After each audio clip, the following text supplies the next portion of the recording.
Good morning, students.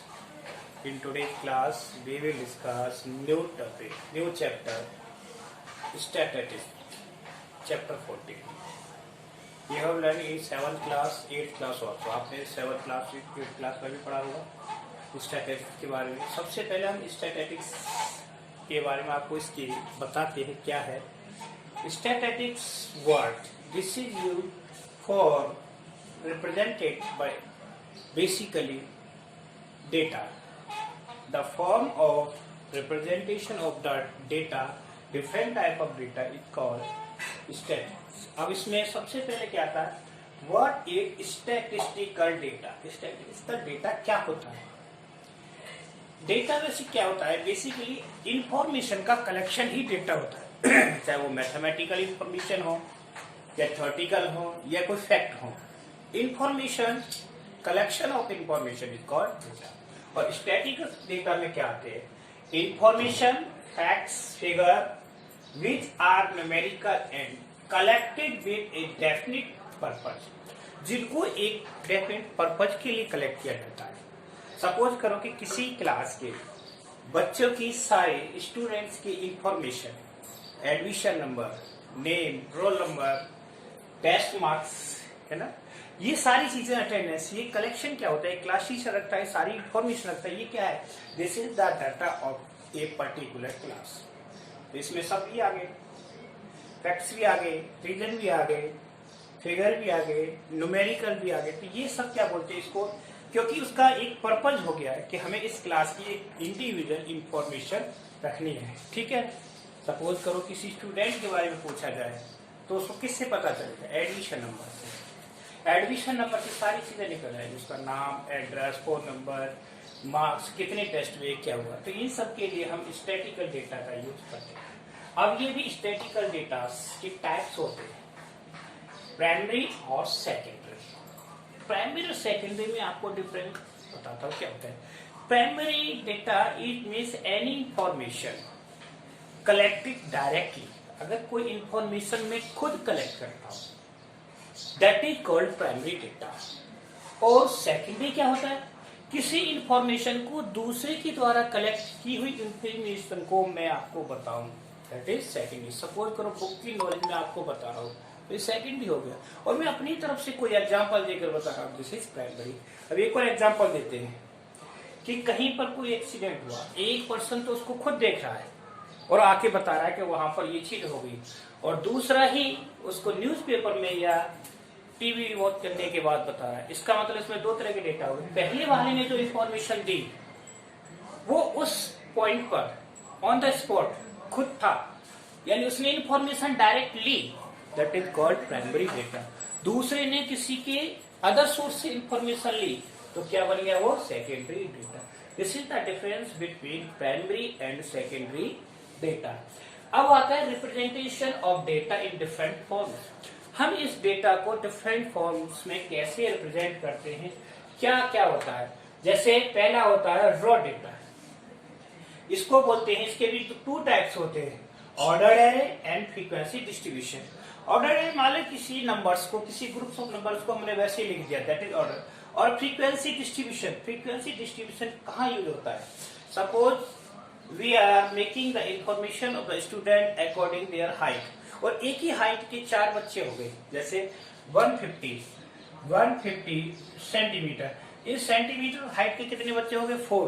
तो इस मतलब इस ग्रुप की फ्रीक्वेंसी क्या हो गई? 4. That is called frequency distribution. अब अगली हाइट आई 155 सेंटीमीटर. तो इस हाइट के सपोज बच्चे हुए 5, तो इसकी फ्रीक्वेंसी क्या हो गई? 5.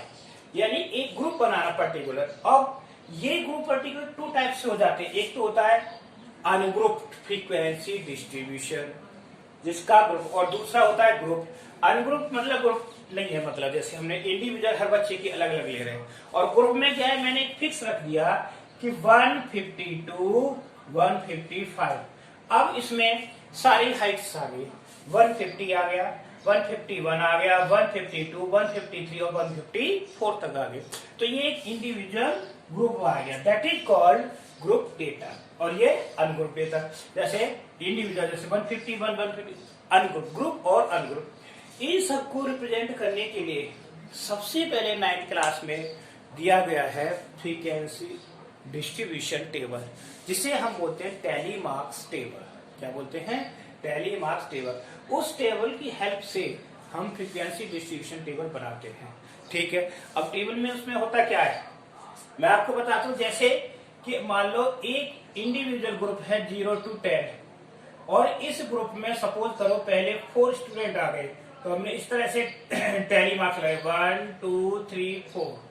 ठीक, अब जैसे ही 5th स्टूडेंट आएगा उसको हमने इस तरह से क्रॉस हो गया, ये एक बंच हो गया 5 का। ठीक, उसके बाद 6 7 8 9 और ये 10।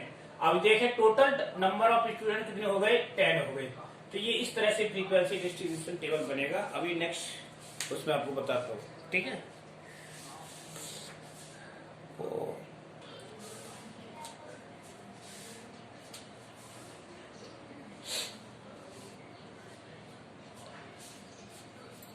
I am taking one question for frequency distribution. This is the question from your NCERT book. Question number 1. Question number 1. The blood group of 30 students of class 8th are recorded as follows. यानी 30 students का blood group दे रखा है, इस तरह से दे रखा है blood group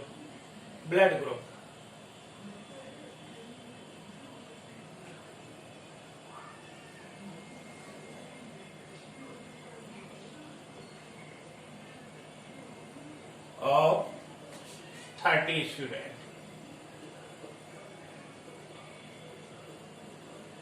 30 students like this: A, B, O, A, B. Next, O, A,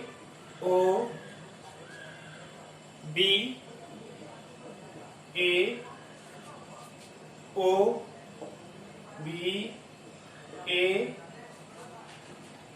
O, and A, B, O, A, group O, A, B, O, B, A, B, O. This is the blood group. How to make the frequency distribution? ठीक है, अब देखिए कितने 30 है यानी 1 2 3 4 5 6 7 8 9 10 11 12 13 14 15 16 17 18 19 20 21 22 23 24 25 26 28 29 30। ये 30 students. तो इसका सबसे पहले हमें टेबल बना ली, फ्रीक्वेंसी डिस्ट्रीब्यूशन टेबल। क्या लिखते हैं यहाँ पर? पहले ग्रुप में ब्लड ग्रुप, ठीक, एक हो गया। दूसरा टैली मार्क्स,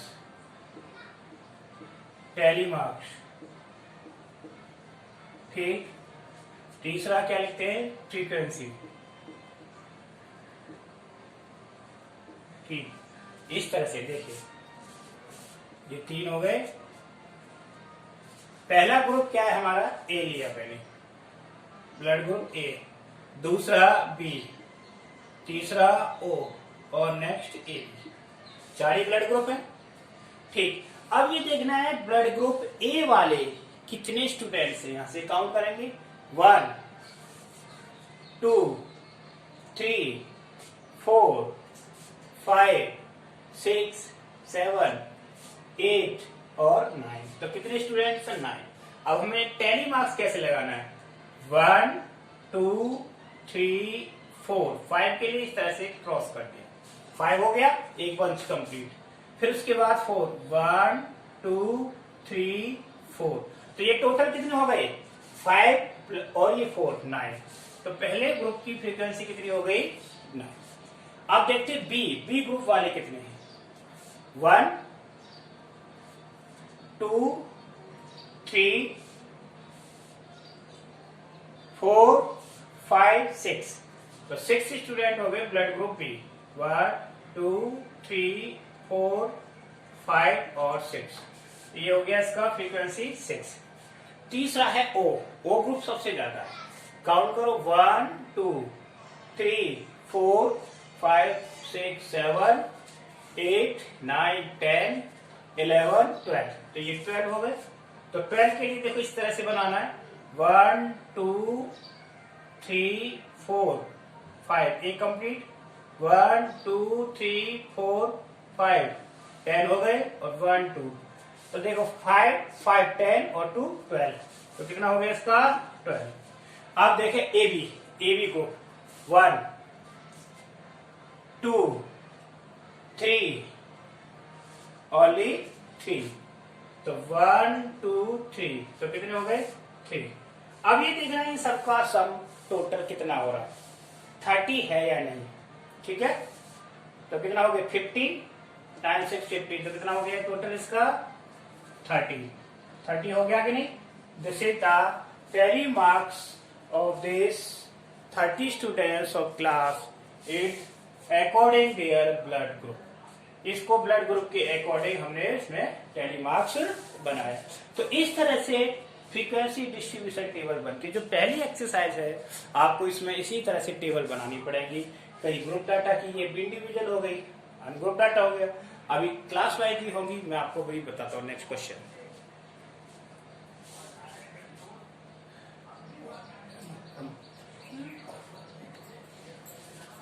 ये तो रुका पड़ा है बहुत देर से तो चल रही है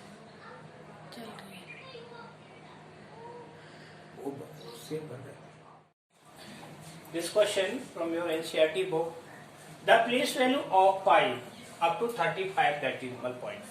पाई की जो वैल्यू होती है जब हम पाई को डिवाइड करते हैं 22/7 को इस तरह से वो डिवाइड होता है up to 35 decimal places are given.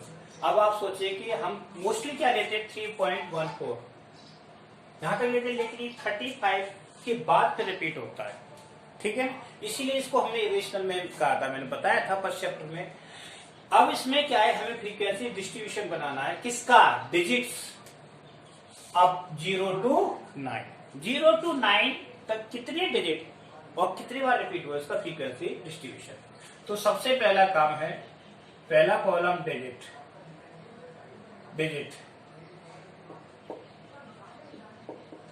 ठीक। अब इसमें डिजिट कहां से लेने पहला 0 1 2 3 4 5 6 7 8 और 9 हो गए 9 डिजिट। इसके बाद दूसरा कॉलम है टैली मार्क्स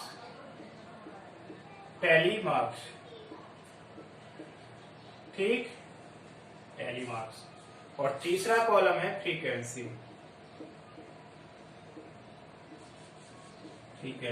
ठीक। अब ये आप देखना है।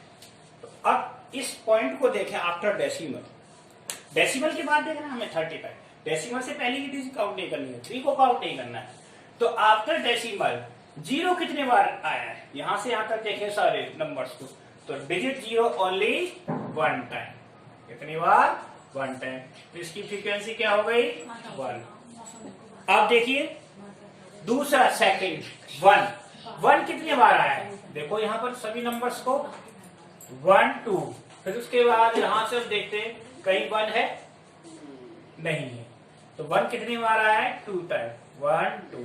इसकी फ्रीक्वेंसी क्या हो गई 2 करेक्ट। अब आफ्टर दैट वी ऑब्जर्व 2 को देख के 2 कितनी बार आया है 2 हियर 1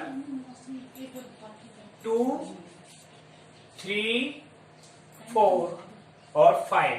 तो 2 कितने बार हो गया 5 टाइम। तो लिखेंगे इस तरह से 1 2 3 4 और 5 ठीक है। तो कितने टाइम हो गए ये 5। इसकी फ्रीक्वेंसी क्या हो गई 5। अब नेक्स्ट डिजिट है 3 को देखना है कितने बार रिपीट हुआ है 3। तो इसी को देखेंगे 3। अब इस 3 को काउंट नहीं करेंगे आफ्टर डेसिमल का है उसमें।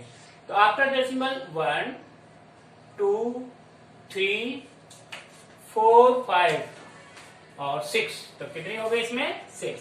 तो 1 2 3 4 5 6। फ्रीक्वेंसी क्या हुई इसकी 6। ओके, नाउ 4 को देखना है कितनी बार आया 4। 1, फिर उसके बाद 2 3, कितने टाइम 3 टाइम। तो 4 हमारा कितने टाइम आया है 3। 1 2 3, फ्रीक्वेंसी क्या होगी इसकी 3। अब 5 कितने बार है 4 टाइम। इसमें देखेंगे 5 1 2 2 5 देखो कितना है 1 2 3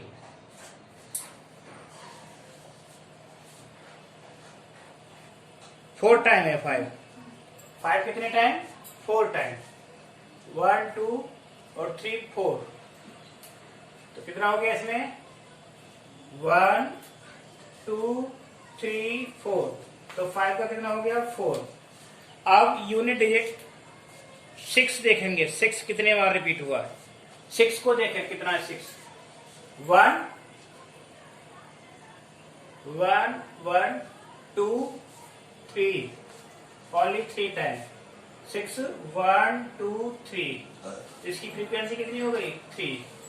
अब देखें 7 कितनी बार आया, यहां से यहां तक 7 1, फिर 1 देखो ध्यान से 2, ओनली 2 टाइम 7, कितना हो गया 2, इसकी फ्रीक्वेंसी 2 हो गई। 7 हो गया।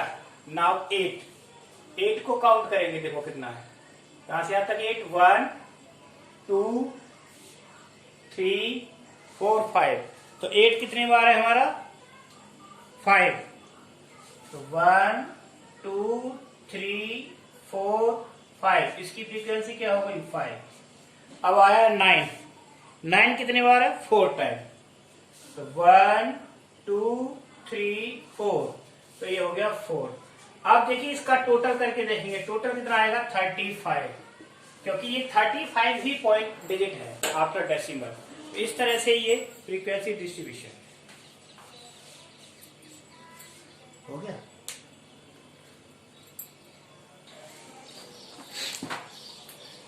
There are different type question. 30 students were asked to about the number of hours watching TV in a week.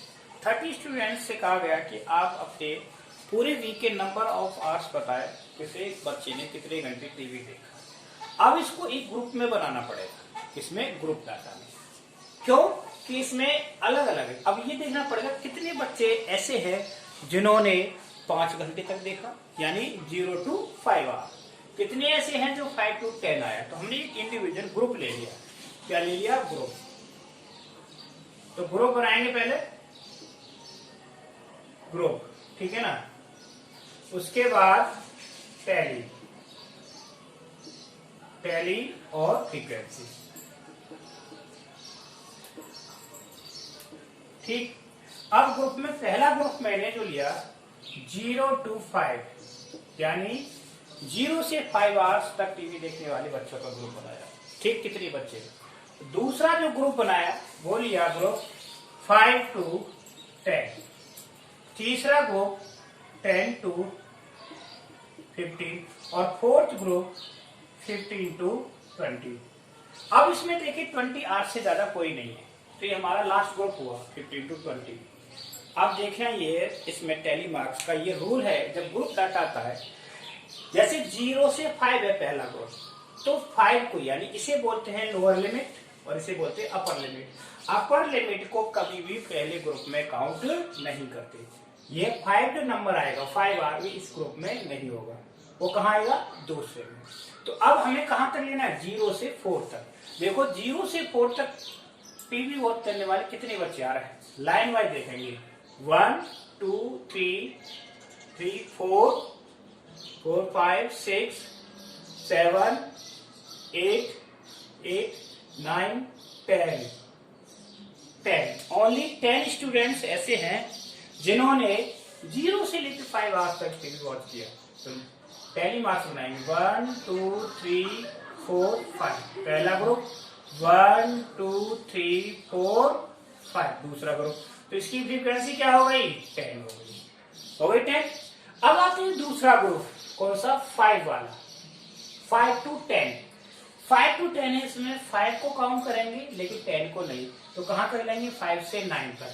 तो देखो काउंट करो, 1 2 3 4 5 5 5 6 7 7 8 9 10 11 12 13।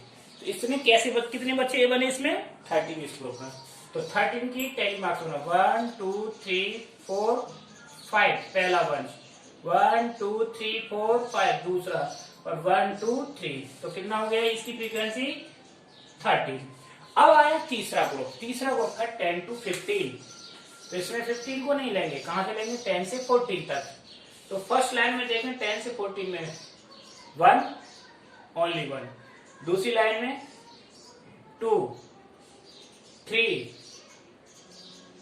3 3 4 5। इसमें कितने बच्चे हो गए? 5 स्टूडेंट। तो लगाएं 10, 1 2 3 4 5। तो कितना हो गया? 5 फ्रीक्वेंसी। अब रह गया एक ग्रुप, क्या? 15 to 20। 20 इसमें कोई है नहीं, तो 15 to 17। लास्ट है 17। तो पहली लाइन में कोई नहीं है, दूसरी लाइन में 17 और 15। तो यही दो नंबर आए, ओनली 2 स्टूडेंट्स। कितना हो गया टोटल? ये आ गया। अब इसका देखें टोटल कितना हो रहा है? 35 हो रहा है कि नहीं? 10 13 23 5 28 और 2 30 हो गया ना 30। अब इसी में मैं एक चीज और बढ़ा देता हूं, that is called CF, cumulative.